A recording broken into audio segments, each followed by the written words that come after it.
Hi everyone. Today I decided to make a new type of video. So I'm gonna read a book for you guys, and so that you guys can have this video on and do whatever you want, like do your work or like play games or whatever. So let me start. This is Virginia Woolf's To the Lighthouse.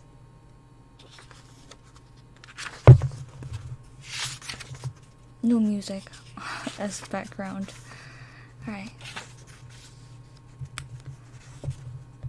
Yes, of course, if it's fine tomorrow, said Mrs. Ramsay. But you'll have to be up with the lark, she added. To her son, these words conveyed an extraordinary joy, as if it were settled.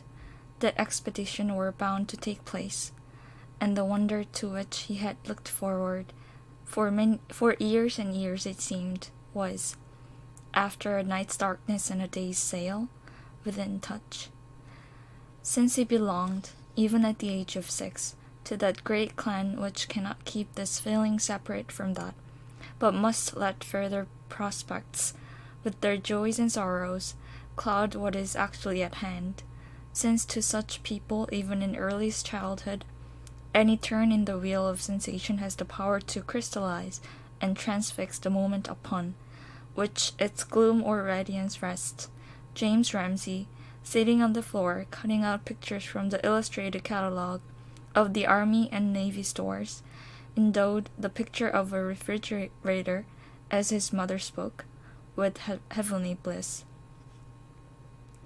It was fringed with joy.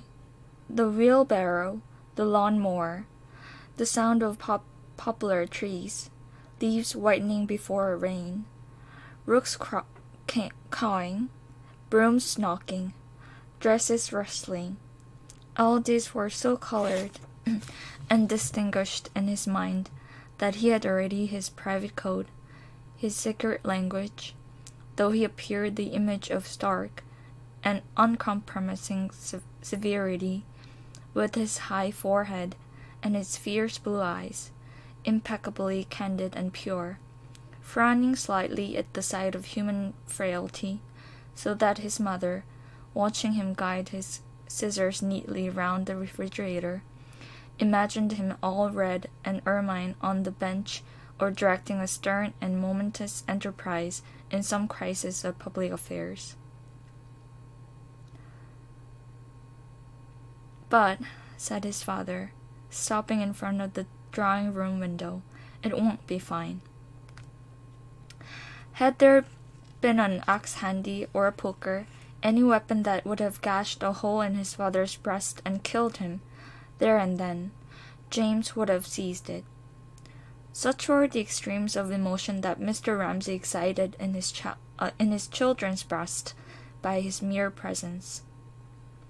Standing, as now, lean as a knife, narrow as the blade of one, grinning sarcastically, not only with the pleasure of disillusioning his son and casting ridicule upon his wife, who was 10,000 times better in every way than he was, James thought, but also with some secret conceit at his own accuracy of judgment.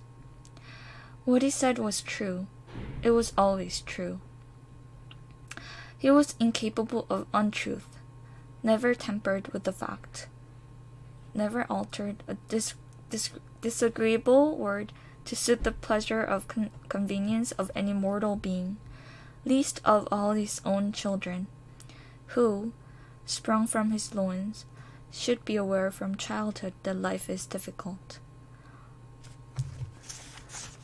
Facts uncompromising, and the passage to that fabled land where our brightest hopes are extinguished, our frail barks founder in darkness.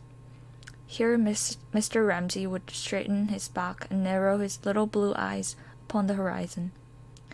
One that needs, above all, courage, truth, and the power to endure. But it may be fine, I expect it will be fine," said Mrs. Ramsay, making some little twist of the reddish-brown stocking she was knitting impatiently.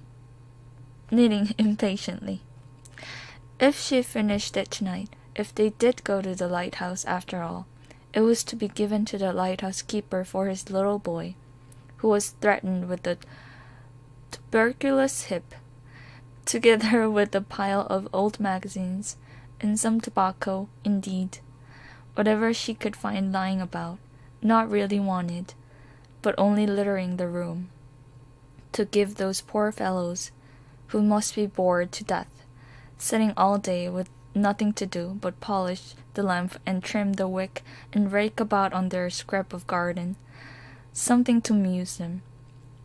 For how would you like to be shut up for a whole month at a time, and possibly more in stormy weather, upon a rock the size of a tennis lawn, she would ask, and to have no letters or newspapers, and to see nobody, if you were married, not to see your wife, not to know how your children were, if they were ill, if they had fallen down and broken their legs or arms, to see the same dreary waves breaking week after week, and then a dreadful storm coming, and the windows covered with spray, and birds dashed against the lamp, and the whole place rocking, and not be able to put your nose out of doors for fear of being swept into the sea.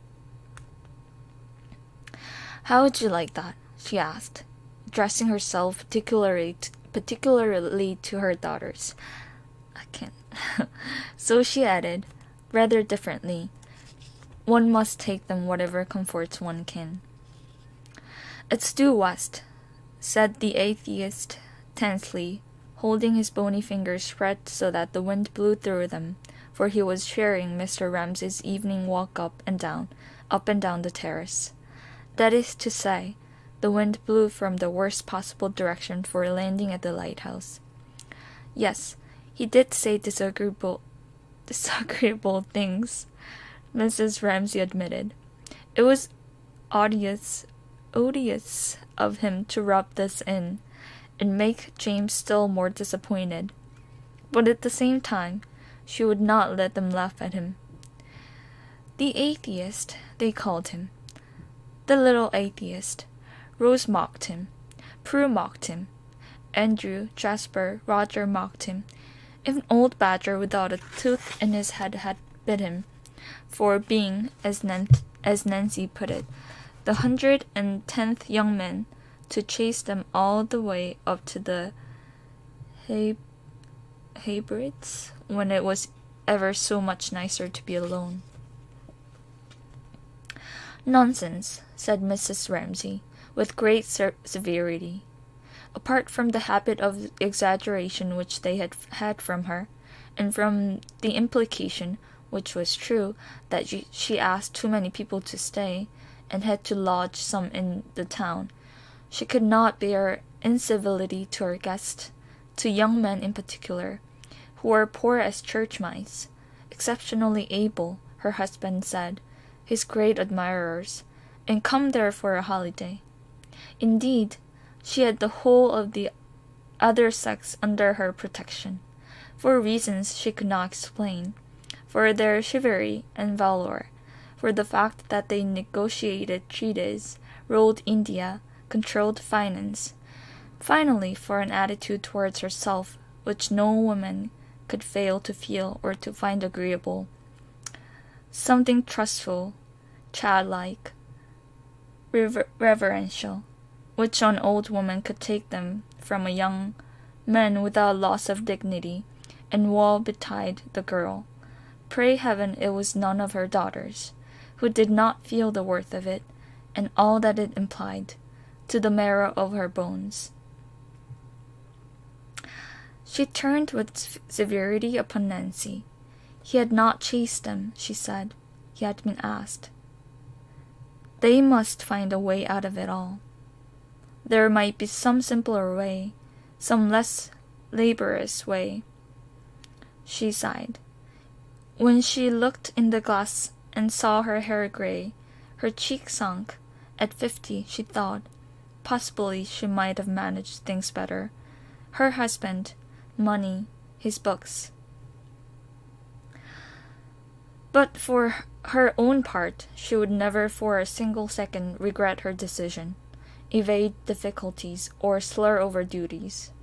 She was now formidable to behold, and it was only in silence, looking up from their plates, after she had spoken so severely about Charles Tansley, that her daughters, Prue, Nancy, Rose, could sport with infidel ideas which they had brewed for themselves of a life different from hers.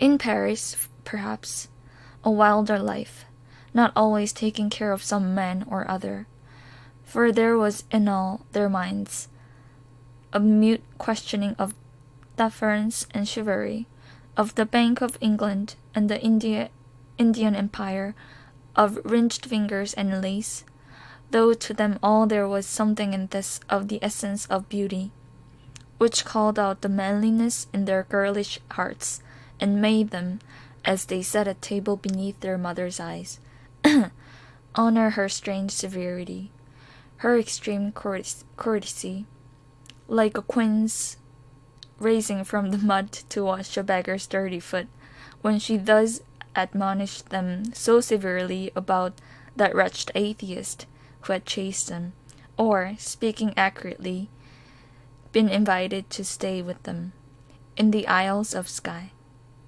There will be no landing at the lighthouse tomorrow, said Charles Tansley, clapping his hands together as he stood at the window with her husband.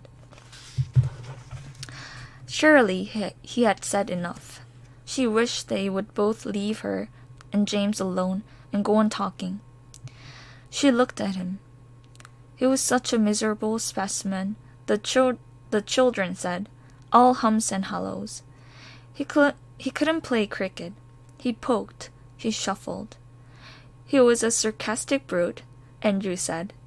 They knew what he liked best, to be forever walking up and down, with Mr. Ramsay, and saying who had won this, who had won that, who was a first-rate man at Latin verses, who was brilliant but I think fundamentally unsound, who was undoubtedly the ablest fellow in Balliol,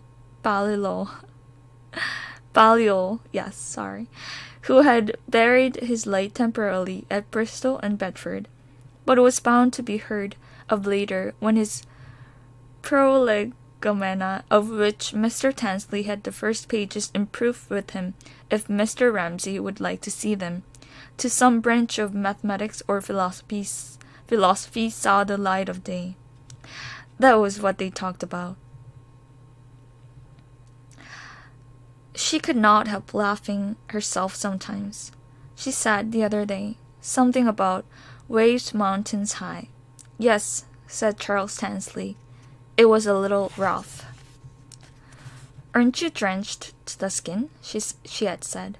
Damp, not wet through, said Mr. Tansley, pinching his sleeve, feeling his socks.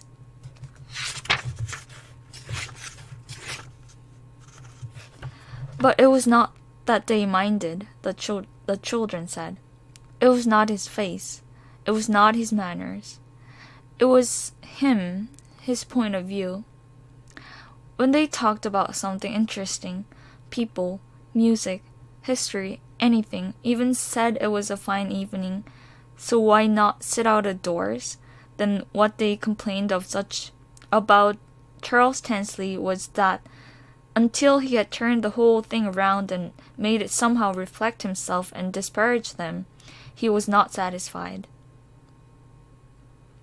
And he would go to the picture galleries, they said, and he would ask one, did one like his tie? God knows, said Rose, one did not. Disappearing as stealthily as stags from the dinner table directly the meal was over, the 8 sons and daughters of Mr. and Mrs. Ramsay sought their bedrooms, their fastnesses, in a house where there was no other privacy to debate anything, everything.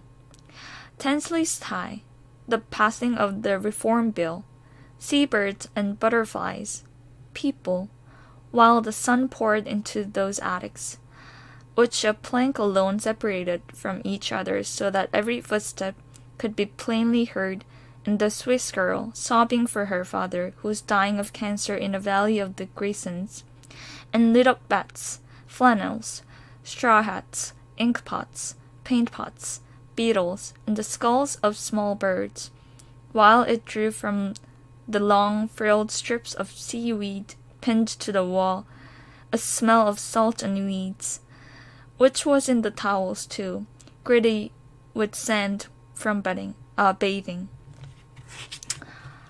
Can't even read. Strife, divisions, difference of opinion, prejudices twisted into the very fiber of being. Oh, that they should begin so early, Mrs. Ramsay deplored. They were so critical, her children. They talked such nonsense.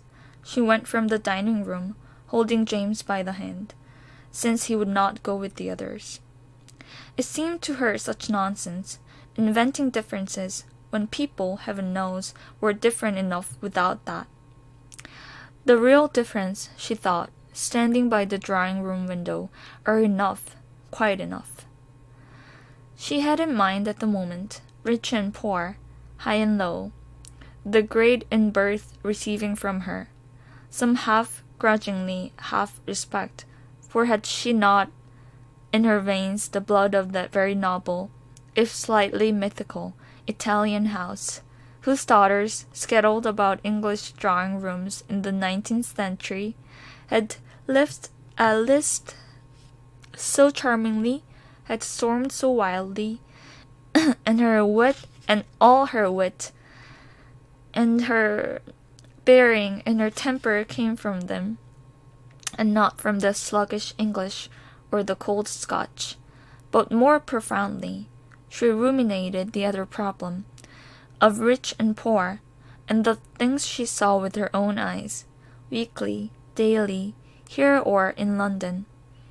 When she visited this widow or that struggling wife in person with a bag on her arm, and a notebook and pencil with which she wrote down in columns carefully ruled for the purpose wages and spendings, employment and unemployment, in the hope that thus she would cease to be a private woman whose charity was half a sop to her own indignation, half a relief to her own curiosity, and became what with her untrained mind she greatly admired, an investigator, elucidating the social problem. Insoluble questions they were, it seemed to her. Standing there, holding James by the hand, he had followed her into the drawing-room. That young man they laughed at. He was standing by the table, fidgeting with something awkwardly, feeling himself out of things, as she knew without looking round. They had all gone, the children, Minta Doyle and Paul Riley, Augustus Carmichael, her husband, they had all gone. So she turned with a sigh and said, "Would it bore you to come with me, Mr. Tansley?" She had a dull errand in the town. She had a letter or two to write. She would be 10 minutes perhaps.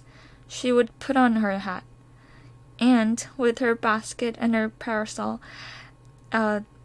there she was again, 10 minutes later, giving out a sense of being ready, of being equipped for a jaunt, which, however, she must interrupt for a moment, as they passed the tennis lawn, to ask Mr. Carmichael, who was basking with his yellow cat's eyes ajar, so that like a cat's they seemed to reflect the branches moving or the clouds passing, but to give no inkling of any inner thoughts or emotion whatsoever, if he wanted anything.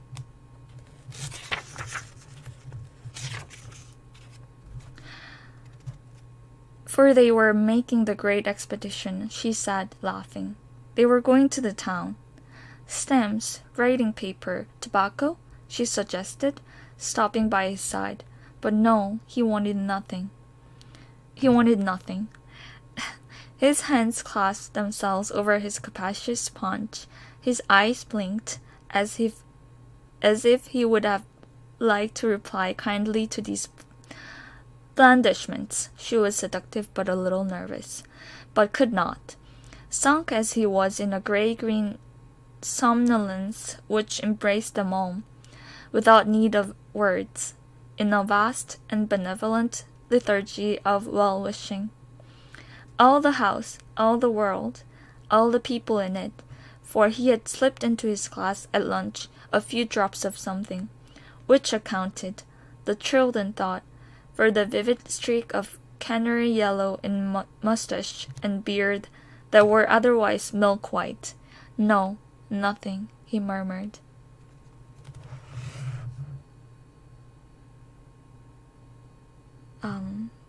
Done for this first video. Thank you for listening. Thank you. And see you in my next video, hopefully. Bye bye.